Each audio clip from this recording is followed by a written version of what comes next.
I went on Facebook and I asked people to chat with me. And I called it Let's Connect Mhm. because I really wanted to, talk to people that I knew, because of course we're all stuck in the house. And I wanted to see how other people were, coping and what they were doing, and people in different industries. I mean, as you know, I'm a mortgage broker, so I spend a lot of my time talking about, mortgages, which are, a little bit boring. So anyway, I want to say thanks so much. So Jill Raymond was the first person to put up her hand and say, me. I want So, to. so not in character at all. No, exactly. But no, that's awesome, Jill.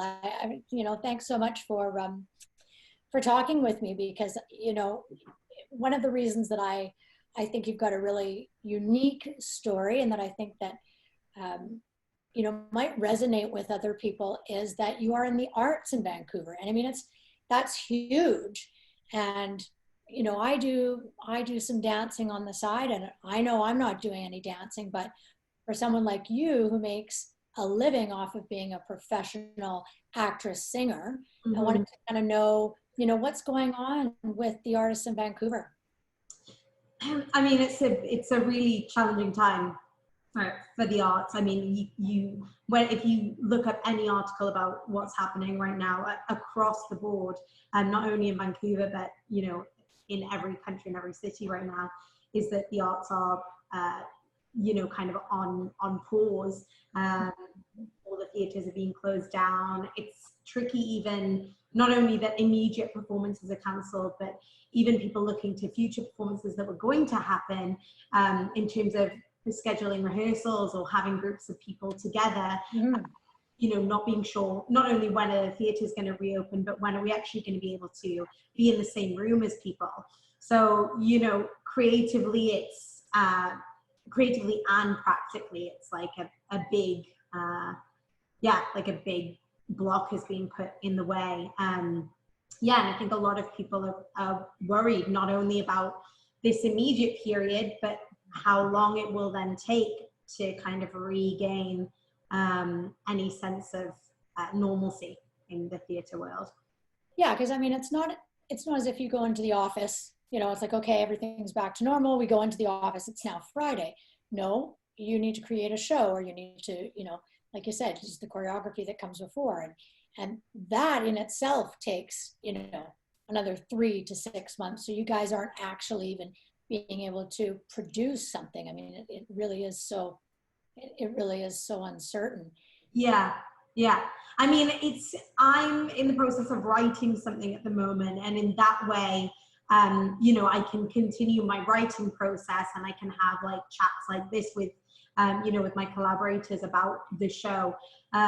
But the show is slated to be at the Vancouver Fringe in September, and at this point, the Fringe is saying we think this will be happening, but we're not actually sure. So, yeah, so it's hard because a lot of the time in the theatre you're preparing things for a deadline, and it kind of adds some of that momentum and adds some of that kind of critical nature to what you're creating. Whereas when there's a lack of deadlines all around at the moment, Yeah. that can also be hard to kind of keep focus and keep that kind of drive going. And I think you're doing something called is it the isolation sessions? Yeah, so I wanted, I think just out of self crisis of being like, like what am I going to be doing this time? I wanted to find a way to do something that is as a result of this, like as a result of the fact that we're all stuck in our homes. What can I do that's like a positive thing coming out of that? So yeah, I'm doing this thing called the isolation sessions. We're on YouTube and Facebook and Instagram, and it's getting musicians and singers together. We record videos separately, but then they're edited together to make a duet. Or we even have some coming up that are hopefully going to be like trios. I've got one actually, I'm going to be recording tomorrow, which is going to actually involve some dancers as well, which is super exciting. So yeah, so hopefully it started off being like just music and musicians and duos, but I'm hoping that, as this crisis kind of drags on, that there are ways to also expand and develop so that it involves as many artists as possible.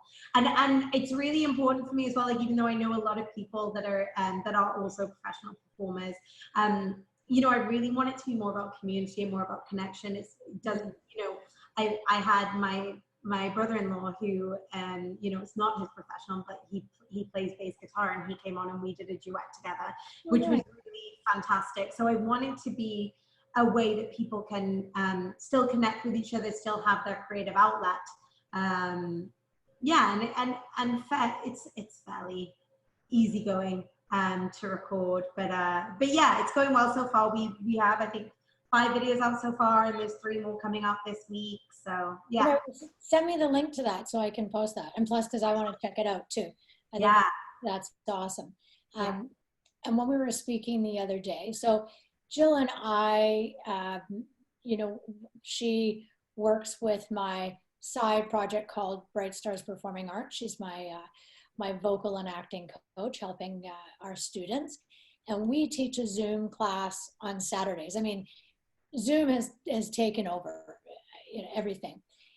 And I know that you were saying one thing that this has really brought out in you is the need to kind of like push your boundaries or push the envelope, getting you out of your comfort zone, right? So that you can find another means of supporting yourself and doing your job. So what was it that you were thinking of doing? Yeah, I mean, I've been talking to a few of the different places that I teach. Obviously, we're already doing Zoom classes with our company, another company that I teach with. We had our first set of Zoom classes on Saturday, which was super interesting. And it's funny, like trying to get used to things like, we were doing choreography. We're doing a show, Charlie and the Chocolate Factory, that was scheduled for June, but is of course now postponed. But we're still working on it. But you know, even with mirroring, I was talking about this before we started this chat today. I just realized that I could turn the mirror off my camera. So when I was teaching the kids, I was having to, like, in my head, try and mirror all the moves so that when they were watching it, it was going the same way. So yeah, just figuring out little technical things like that. But it's tricky, like, you know, my main teaching work is at the Richmond Arts Centre, and my classes there are usually 12 kids, and that's it, you know, having that number of kids on a Zoom call is really difficult to manage. Like I'm in talks with them about what we can do to keep our kind of school year classes like engaged and involved, and also the community at large. But it's going to be interesting. I wonder whether it'll be more of like a broadcast type video that, you know, anyone in the age group can kind of call into and follow along at home, rather than it being so interactive. But you know, it's a really big learning curve. I was seeing, so I saw like a meme or a video or something, and it was saying, you know, everyone is going on Instagram Live now, and it's hilarious. It's true. Like every time you open Instagram, it's like your friend that you haven't seen in 5 years is going Instagram Live. Your ex-employer is going Instagram Live. Yeah. And a lot of people that really have no previous experience in it. So they're just kind of, you know, flying by the seat of their pants and hoping for the best.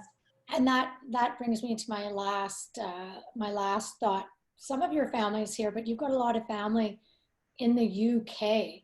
And how is that going? I mean, now that like Boris Johnson is in the hospital, I don't know if he's out yet, but no, apparently he's in intensive care now. Right?